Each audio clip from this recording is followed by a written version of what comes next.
Avengers Endgame's relatively light body count surprised a lot of fans. Shocked by its predecessor's carnage, audiences braced themselves for loss. Thankfully, the majority of Earth's heroes survived the latest encounter with Thanos, which raises a new question. Why? It doesn't really seem like there's one right answer. Endgame gave us a ton of heroes, and the filmmakers likely had different reasons for keeping each survivor off the chopping block. Here's why we think the following Avengers survived Endgame. Everyone's favorite trash panda came out of Avengers Endgame relatively unscathed. The easiest and most likely answer to the question of Rocket's survival is Guardians of the Galaxy Volume 3. At Hasbro HasCon 2017, Guardians writer-director James Gunn told fans he had an origin story for Rocket that he planned to tell. He also warned Rocket's life story would likely be more horrible than it was in the source material. By March 2019, Gunn was confirmed as directing the movie using his screenplay. So all things considered, it looks like we might be learning more about Rocket's past in Guardians of the Galaxy Volume 3. It would be a pretty big bummer if we only got to see that story after Thanos turned him into a small rug. Unfortunately, we didn't see a lot of Okoye in Avengers Endgame. She's in the final battle and briefly speaks to Black Widow in the beginning of the film. Beyond that, she's absent. Fortunately, that also seemed to increase her overall chances of surviving through the movie's end. In Infinity War, T'Challa's last interaction with Okoye is pretty memorable. This is no place to die. In a way, this moment is the answer to her survival in Endgame. Okoye is part of the MCU as a whole, but she's particularly important to the Black Panther franchise. If she were to ever make the ultimate sacrifice, it should be in a Black Panther film. Not only that, but the aftermath of Infinity War and Endgame leaves us with a lot of questions about Wakanda, and we're probably going to need Okoye to get some of those answers. After all, while the people who were snapped were brought back to life, they still did disappear, which means T'Challa was effectively dead for 5 years. The king of Wakanda died without an heir, and his sister Shuri was dead as well. What happened in Wakanda during those 5 years? Who is T'Challa going to find on the throne? Valkyrie was one of the most asked about absences from Avengers Infinity War. Along with Korg and Meek, we never see her during Thanos' attack on the Asgardian refugee ship, and we didn't know if she survived the Purge. Avengers Endgame finally gives us our answers. Along with the rest of the surviving Asgardians, Valkyrie settles in New Asgard. With Thor wallowing in depression, alcohol, and Fortnite when Avengers Endgame begins, someone has to take charge. So the once apathetic warrior we meet in Thor Ragnarok, who once only cared about kidnapping refugees and drinking, becomes the de facto queen of New Asgard. Her contributions don't stop at the administrative. She also flies in on a winged horse in the final battle against Thanos. Valkyrie's star is rising. Considering Marvel's statements about increasing diversity in its films, and the fact that Valkyrie is a bisexual woman of color, not to mention that regardless of her sexuality or ethnicity, she was a hugely popular part of Ragnarok, the character has massive potential in the post-Endgame MCU. Killing her off so early would be a huge waste. Captain Marvel's ticket sales broke many records and continue to break more, and there's definitely going to be a sequel, so the idea of killing her off in Avengers Endgame would have been pretty nuts. Beyond Captain Marvel's own franchise, Avengers Endgame opens an opportunity for the hero to perform another role, leader. Endgame left a huge void in the Avengers' leadership. Captain America is now eligible to join AARP, and Black Widow and Iron Man are dead.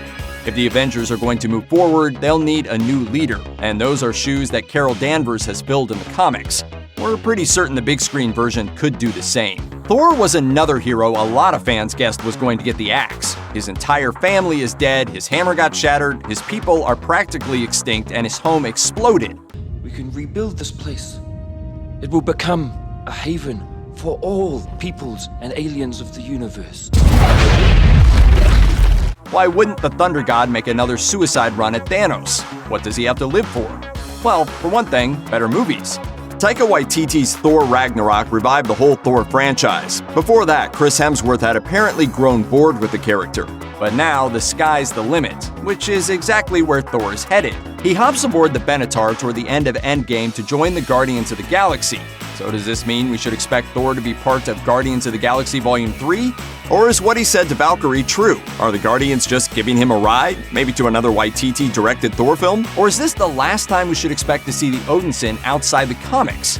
We don't know, and Hemsworth says he doesn't either. Regardless, the potential is there, and that's enough to keep him alive. Cool? Cool. So cool. Rhodey was pretty much right at the top of the list of characters most people expected to die in Endgame.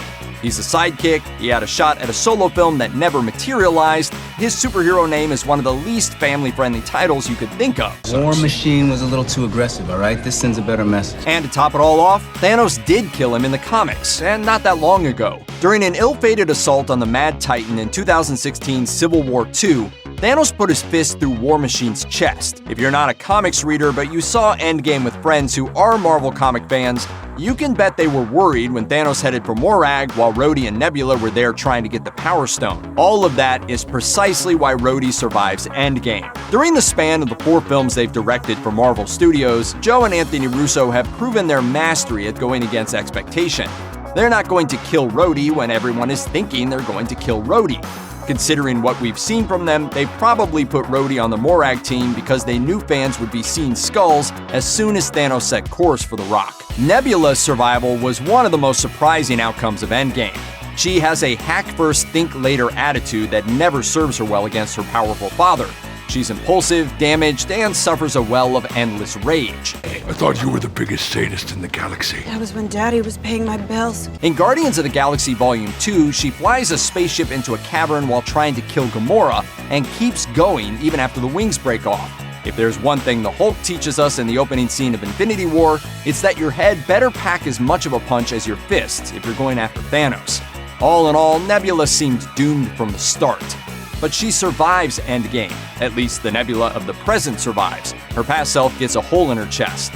One of the reasons Nebula survives is likely the same as Rhodey. The expectation of death was high, so the Russo brothers went in the opposite direction. But probably the biggest reason is her potential in Guardians of the Galaxy Volume 3. On one hand, if Nebula were to die in Endgame, then Mantis would be the only woman left on the team, since the whereabouts of 2014 Gamora are unknown. On the other, Endgame changes Nebula dramatically. She spent years with the Avengers and with Rocket. She's played paper football with Tony Stark. The Nebula we meet in Volume 3 will be a very different cyborg than the one we're used to. Marvel's Green Goliath was expected to be headed to the Gladiator Arena in the sky after the story broke that Mark Ruffalo filmed 5 different endings to Avengers Endgame. Once the much more articulate version of the Hulk slid on the new Infinity Gauntlet, it's likely fans were worried this was going to be the end for the Jade Giant. But it wasn't meant to be. He gets a nasty burn on his arm, and the last time we see him he's wearing a sling, but Bruce Banner gets to live to see the aftermath of Endgame. One possible reason for Hulk's continued existence might be found in the most recent rumor about Disney Plus's MCU original series. While nothing's been confirmed, shortly before Endgame's release, a report circulated that a Hulk and She-Hulk series was in development for the upcoming streaming service. In the comics, it's Bruce Banner's cousin who becomes She-Hulk after he's forced to save her life with a blood transfusion. Whether those details will remain the same, or if the series is actually in development, remains a mystery. But it could prove to be the reason the MCU Hulk survived saving half the people in the universe.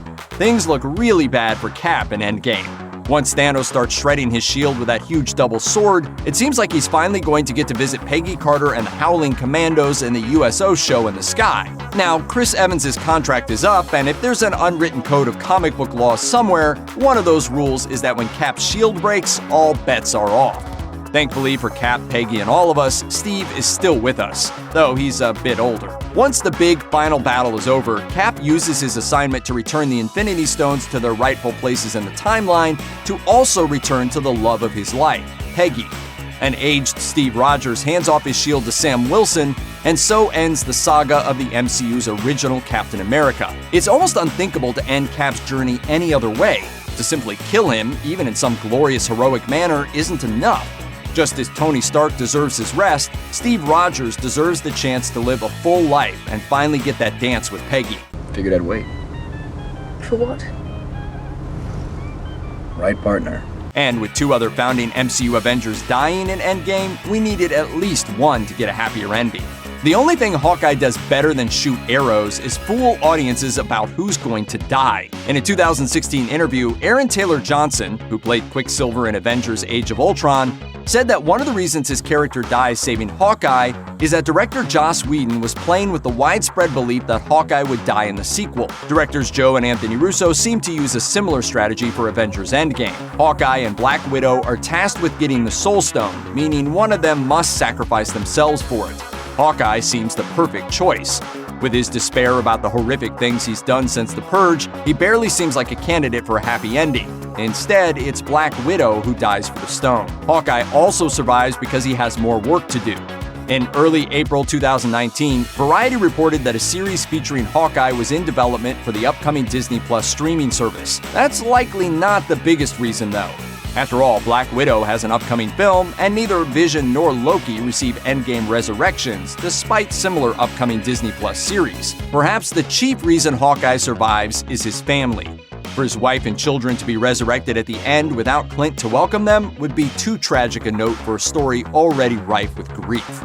Spider-Man's death scene in Avengers Infinity War was one of the most gut-wrenching in a sequence filled with death scenes. I don't want to go. I don't want to go, sir, please. Surprising no one, he returns after the Hulk uses the Infinity Stones to reverse Thanos' purge. He's a major player in the final battle against Thanos and his forces, being one of the Avengers to secure the Infinity Gauntlet from the Mad Titan until he inevitably gets it back, but loses all the same. Of course, the fact that we all saw the Spider-Man Far From Home trailer months before the release of Endgame was a big hint that Peter would not only come back, but survive the film. To anyone who wasn't sure the purged heroes of Infinity War would return, T'Challa's death was one that should have convinced them. With Black Panther proving to be one of Marvel Studios' most successful films, the first superhero film to be nominated for a Best Picture Oscar, and writer-director Ryan Coogler already working on a sequel, it was obvious the King of Wakanda couldn't stay dead forever. Which isn't to say his death in Infinity War is meaningless or without stakes. In spite of his resurrection, by the time Black Panther 2 hits the screen, Wakanda will have gone at least 5 years without its king. Not only that, but T'Challa is lost at a critical time in the nation's history when, at T'Challa's direction, it moves away from isolationism and reveals its technological superiority to the world. We don't know who, if anyone, was on the throne in T'Challa's absence. Maybe Ramonda, maybe M'Baku. The nation he returns to in Black Panther 2 will likely be very different from the one he died fighting for in Infinity War. People were not too happy with Doctor Strange after Avengers Infinity War. In spite of Strange telling Tony that surrendering the Time Stone to Thanos was the only way, once he gets back to Earth, Stark accuses Strange of, quote, giving away the stone. Bruce Banner doesn't seem very happy with Strange either when he tells the Ancient One about what he did. Of course, in the end, it turns out that the one timeline in which Thanos loses needs Tony Stark alive. The fact remains that Strange did give up the Eye of Agamotto, which means the forces of Kamar-Taj have lost their greatest weapon. Thanos destroys all of the Infinity Stones before Thor kills him, and even after some time travel hijinks that return all the stones from the past to their respective times and places so that nothing is disrupted, the Time Stone will still be destroyed. The relic that allowed Strange to outwit Dormammu is gone, and Kamar-Taj needs Doctor Strange more than ever. None of that would matter if there weren't going to be any more Doctor Strange films, but on that score, we don't need to worry. In December 2018, The Hollywood Reporter broke the news that Doctor Strange director Scott Derrickson was poised to return for the sequel, and Cumberbatch seems just as eager to return to his sanctum. The end of Endgame proves to be a new beginning for Sam Wilson. While the Avengers expect Captain America to return from his time jaunt as planned, instead, an aged Steve Rogers appears, wearing a wedding ring and waiting for Falcon so he can pass on a heavy burden to the much younger hero. Sam Wilson is poised to be the new Captain America, as he was for a time in the comics. He seems reluctant to accept the shield at first. When Steve asks how the shield feels, Sam says, like it's someone else's. Once Steve responds, it isn't, Sam takes a long, deep breath and thanks his old partner. On one hand, Falcon's death would be more problematic considering he and Bucky are about to share a miniseries on Disney+. More importantly, Falcon can't die because the legacy of Captain America needs to live on in younger hands. And for many reasons, it couldn't be Bucky. Forget Black Widow. That guy's got way too much red in his ledger. Before seeing Endgame, you could hardly blame anyone for putting Bucky in their Avengers Endgame death pool. He isn't exactly the most popular superhero, and considering the blood-soaked past he wrestles with, it's easy to imagine the former Hydra assassin would see death as a welcome respite. The Winter Soldier's most predictable role post-Endgame would have been as the new Captain America. considering Chris Evans' MCU exit and the fact that Bucky took up the mantle of Captain America for a time in the comics. But we now know that honor went to Sam Wilson. The Falcon's going to need some guidance in his new role, and as much as he and Bucky haven't gotten along in the past, Bucky's probably the best choice for Sam's partner. Speaking with Entertainment Weekly, the Russo brothers confirmed that Bucky knew about Cap's plan to go back in time and get back the life he lost when he plunged into the ice. Considering Bucky seems unsurprised by Cap handing the shield over to Sam, it seems likely the two also discussed what needed to happen. We're probably going to see what that help looks like in the upcoming Disney Plus Falcon Winter Soldier series. You couldn't have done that earlier? I hate you. Check out one of our newest videos right here. Plus, even more Looper videos about Avengers Endgame are coming soon. Subscribe to our YouTube channel and hit the bell so you don't miss a single one.